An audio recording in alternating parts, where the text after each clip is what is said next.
Welcome to the World Miracle Peace Experiments Conversation about Peace. I'm MarBeth Dunn, your host, and today I want to introduce one of my dear friends, an amazing woman. You're absolutely going to love her. She has survived and thrived after a catastrophic stroke. She's an inspirational keynote speaker. She is a university lecturer and CEO of the Heart of Living Vibrantly Center for Mindfulness and Self-Mastery. And she uses the principles in her multi-award winning #1 bestseller, Living Happy to Be Me, to guide young people and adults, executives, and entrepreneurs to happiness, success, and fulfillment. And she is amazing. I could go on and on and on, but I really want to get to the juicy part of this. So welcome, Val. So lovely to have you here. Valerie Shepard. Thank you, MarBeth. I'm thrilled to be here. I appreciate you having me on this beautiful show and this unbelievable movement. I'm just so honored and touched to be a part of it. Well, of course, this wouldn't be an experiment without you and all of the work that you've been doing about happiness. And really, you are so inspirational. I remember when you had that stroke. And so do I. I bet you do. Oh my gosh. Yeah. It was quite an experience. I call it curveballs, like learning how to deal with the curveballs that show up in your life. They're not always the ones you want. They're certainly not things you plan for or predict. Nonetheless, they landed. Yeah. And creating what happens after that is what I think makes the difference between how your life progresses. Well, absolutely. And I know everything that happens is happening for us, not really to us. And so it basically created a whole new path for you. And I know it really accelerated your growth in many different areas. Yeah, the dynamic with the stroke, I really truly believe exactly as you do, that my life is happening for me. And it's always doing that, even when I can't really see it or connect to it or receive it that way. Fortunately for me, I've done enough of my interpersonal growth to, when this happened, to be in that place, like to say, okay, what did this come to teach me? How is this taking me to the next level? How is this contributing to what I'm here on the planet to do? And so I was able to experience in that energy. In fact, I tell the story that when I first woke up, which was 3 days after the stroke, I had a blood vessel in my brain burst. And so when I first woke up in ICU, when I was speaking, it was coming out as gibberish. So it was formed beautifully in my head, but I could tell by my mom and my brother, as I was talking, it was coming out as gibberish. And what came to mind wasn't, oh my God, it was, well, this is pretty interesting. I'm a speaker and a teacher and a healer, and I can't speak right now. And I kind of was chuckling inside. And I thought, well, if Stephen Hawking could do it, I can figure this out. And then I went back out. I was awake, said a couple things, and then I was going through this thing and I went back out. And then the next time I woke up, my speech had completely dropped back in. I had no speech therapy. It just showed up.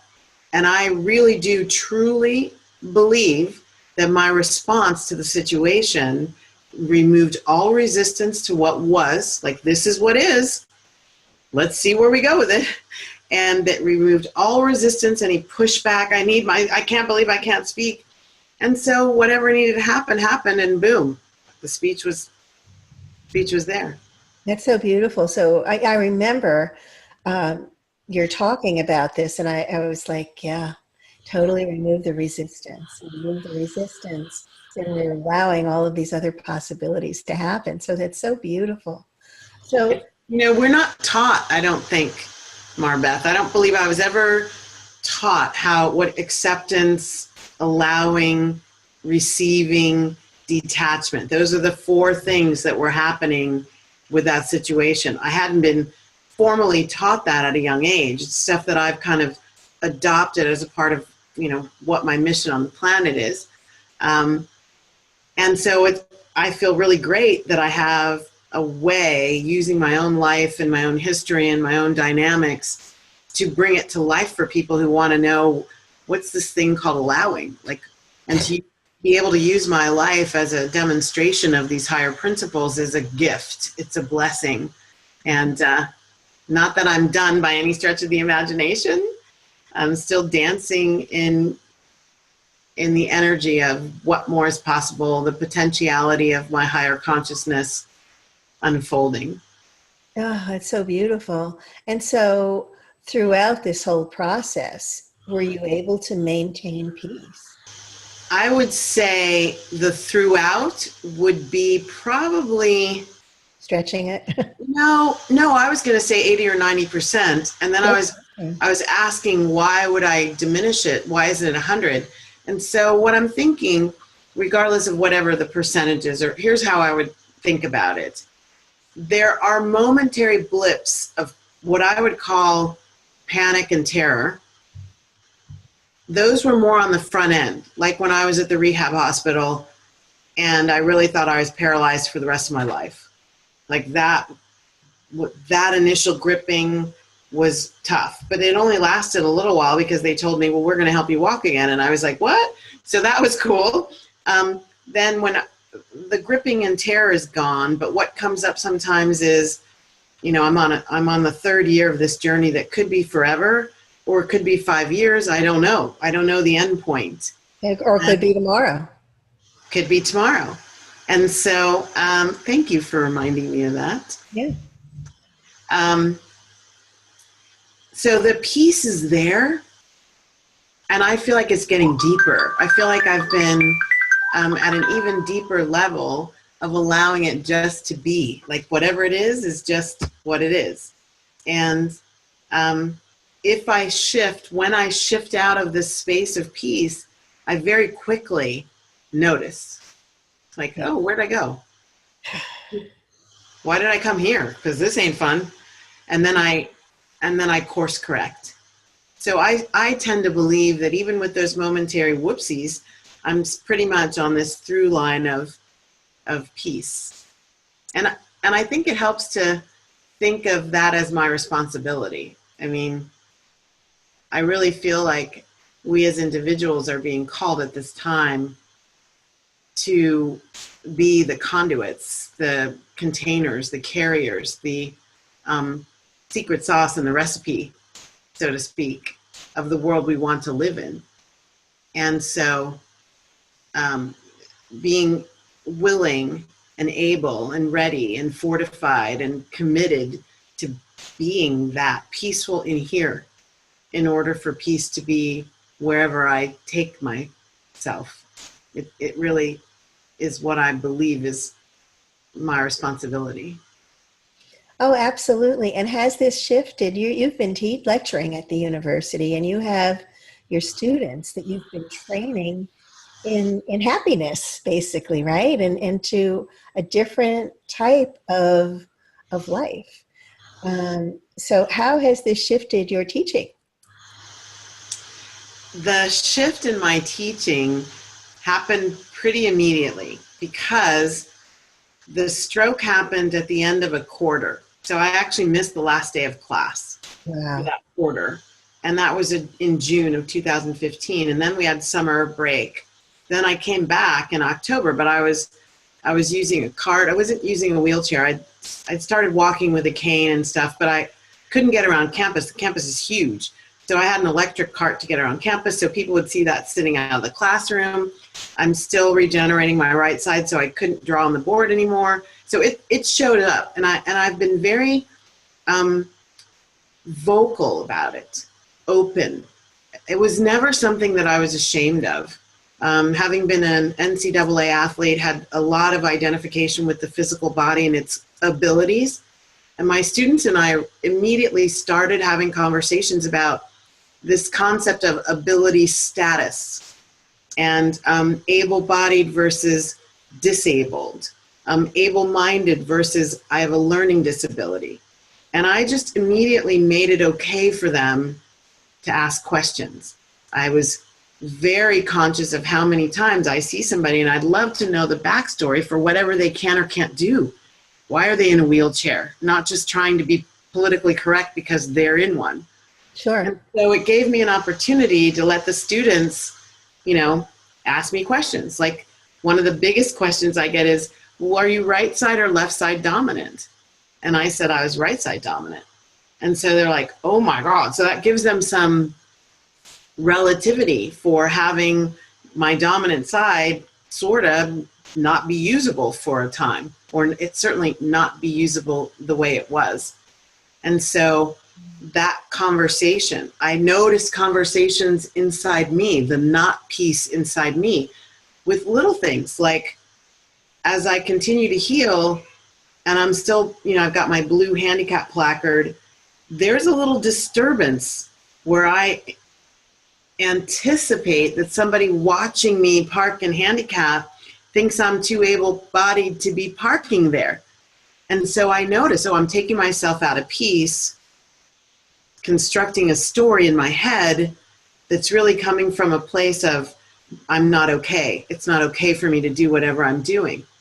And knowing that that's inside me, I don't know that anybody's watching me, and that I need to go take care of that. And so that gives me a place to talk to my students about that inner dialogue and how it pops up and how it takes us to a place we don't want to necessarily be. So this is definitely a living, breathing situation, circumstance, scenario that a lot of learning, the cycle of reciprocity from me to my students and from them back to me and me to the world and the world back to me, all of that's happening.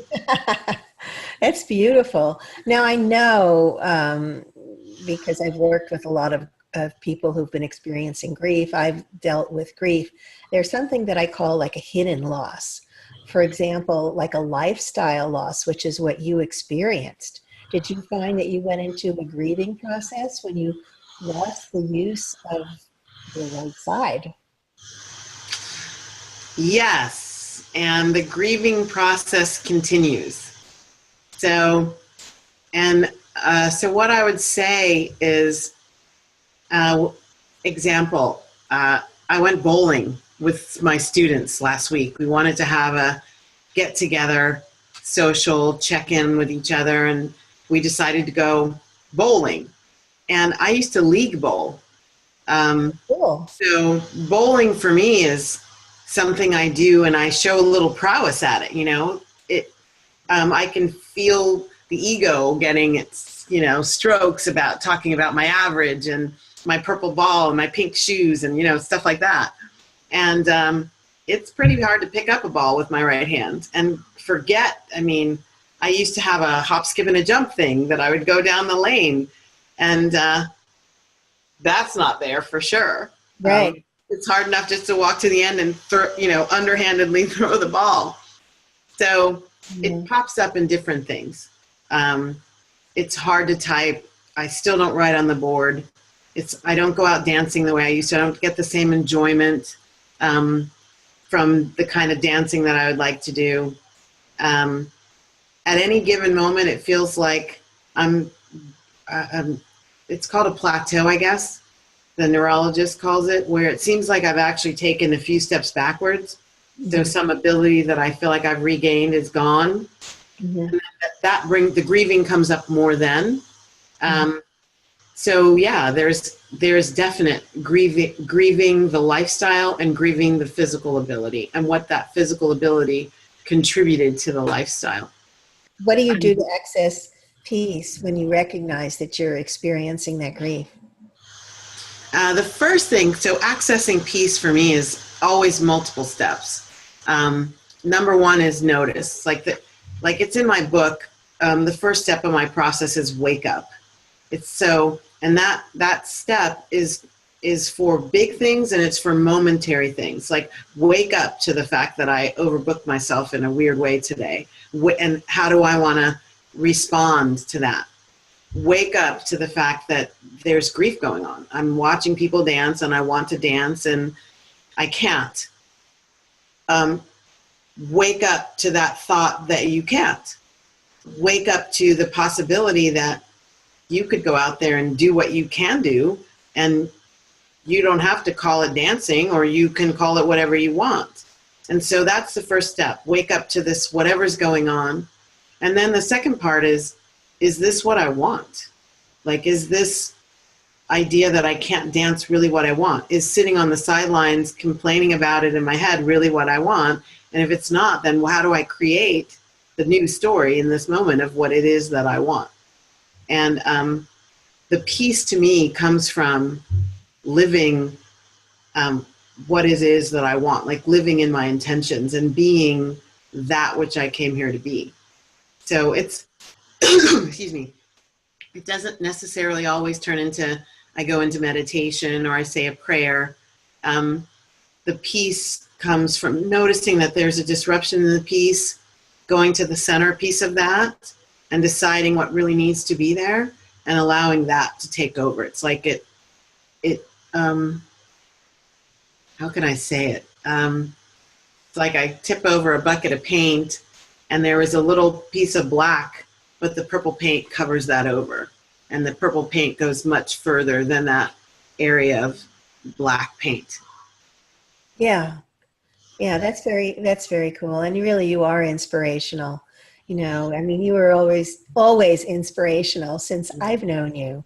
And I think that's given you like a whole broader depth than you had before because of what you've experienced. So there's a lot of growth from that.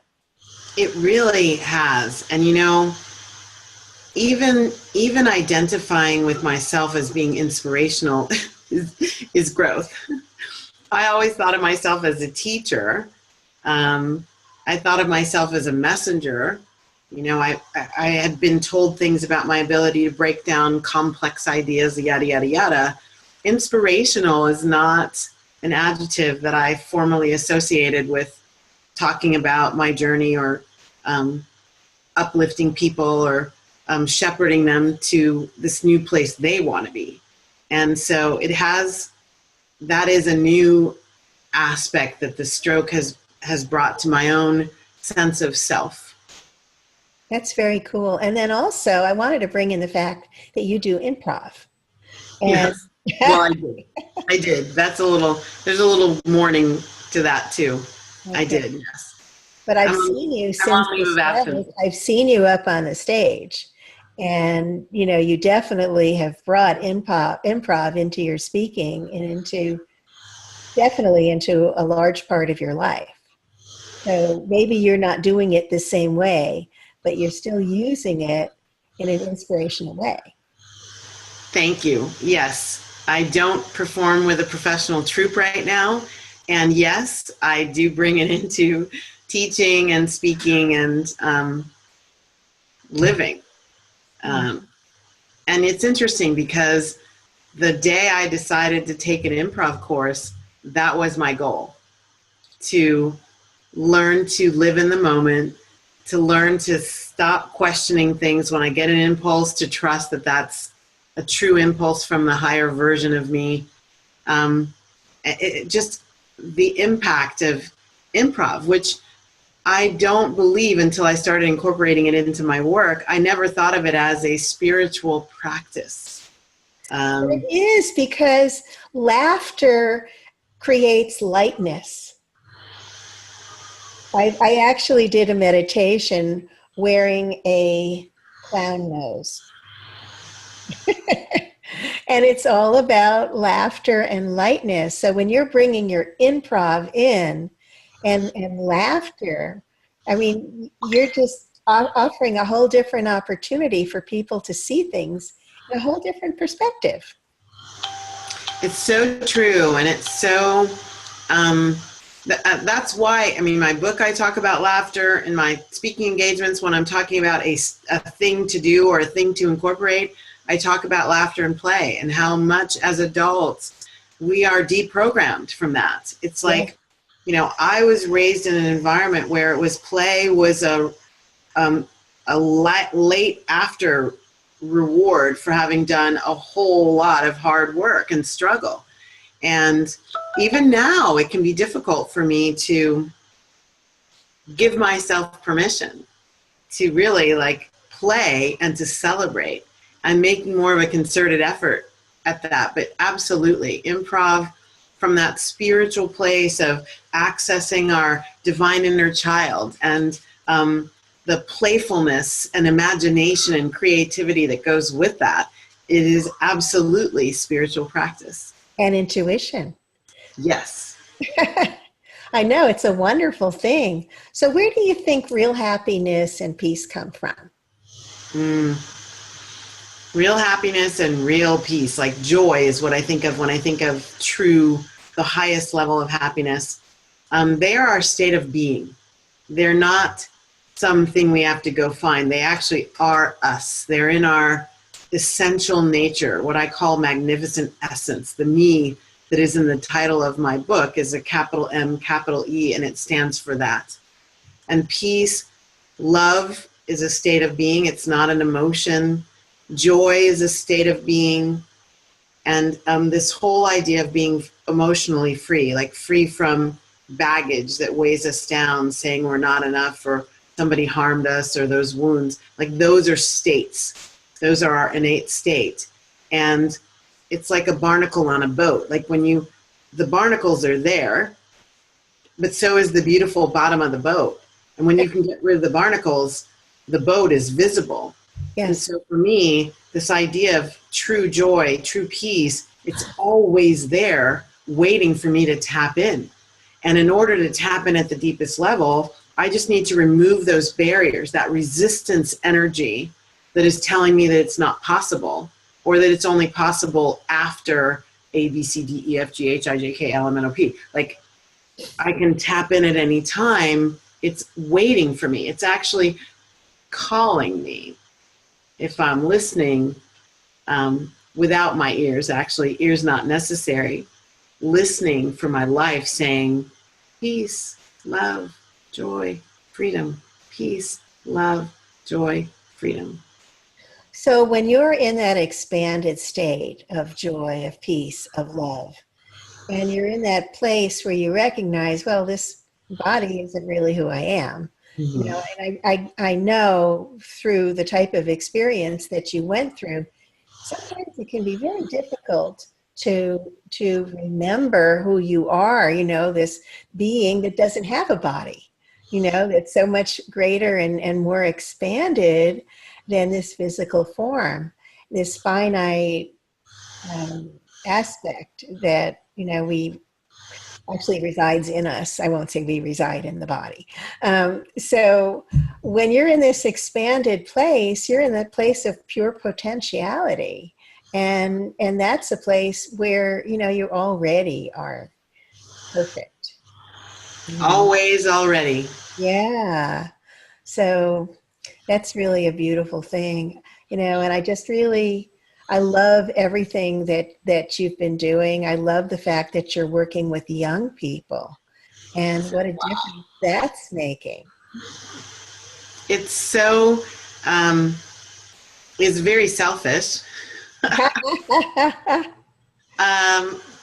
Two reasons. I have a lot of fun with them. They shift very quickly. I still have executive and entrepreneur clients, and the young students that I work with, 17 to 25, 28, they shift really quickly. They, in most cases, haven't hung on to their stories for so long that they believe that the story is them. Right, So, they're not as invested in it.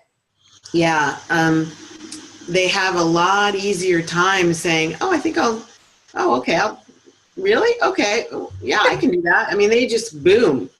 And that's a lot of fun for me as a shepherd, you know, as a coach, Right. As a messenger, to have them jump right in and buy in and take it and run with it. That is really cool. And then they're also very young and fun. And, you know, like I said, we went bowling last week and it was fun to just laugh and play. And sometimes adults, especially, you know, my age group, the echo boom, the baby boomers, sometimes we can get so serious about everything and so focused on a trajectory and making something happen and getting somewhere. And so I'm still in the process of shedding those aspects of the conditioning that I took on hook, line, and sinker. But that's beautiful. You know, I think in order to really step into our greater selves, we really do have to shed all that old conditioning and move into a place of pure potentiality. Yeah, and we have to be willing. This is what I like about the young people too, willing to see it and without denigrating it. Like, oh, I'm so bad because I haven't figured this out yet. But just look at it and go, oh, that's me doing that old dance I used to do, and I was conditioned to do it, and it's okay. And now what do I want? Yes. Like, do it with love and compassion and tolerance and peace and happiness. But really to just notice this is not really what I want, even though I'm really good at it. I've learned how to do this and live my life this way a while. I think I'm going to choose differently right now. Now that I have an opportunity, I think I'm going to make a different choice. And when I make a different choice, wow, whole worlds open up. Yeah. Of possibility, potentiality, outcomes. Like if I want my life to be different, guess what? I've got to be different in my life. Yes. So beautiful. I'm really looking forward to your meditation a little later today. Yes. Yes. Oh, can't wait. And I know that it's going, well, I can't wait to see it. We were talking a little bit earlier about the power of forgiveness. So I think you're going to be sharing something. And we'll break the surprise. Should we? Maybe a little bit. Okay. Yes. And forgiveness to me is multi-layered. It's very rich, fertile ground. It can take as long as you want. It can unfold any way you want it to. And one of the things that I love to focus on is me forgiving myself and helping, because if I'm going to create this inner sanctuary of peace and freedom and joy, then part of the barnacles is wherever I feel guilt and shame and blame for myself for not doing it right, for doing it wrong, for not learning faster, for not learning sooner, for losing money, for stealing money, for doing whatever it is that is me against me, resenting me, disliking me. Like that is a major place in the world for peace and love to grow. And if, you know, I don't believe that peace is a political thing. I believe peace is a deeply personal spiritual journey. And that when individuals are completing that journey, peace blossoms in the world. So I really am committed to helping this whole idea of inner forgiveness and individuals forgiving themselves for whatever thing, how they harm someone else, how they harm themselves. And so that's what's going to be the centerpiece of my meditation. And I'm bringing an ancient, wise practice to bear. Oh, I can't wait.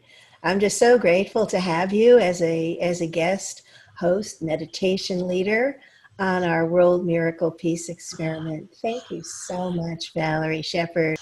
Thank you. And thank you all for joining us. So much love.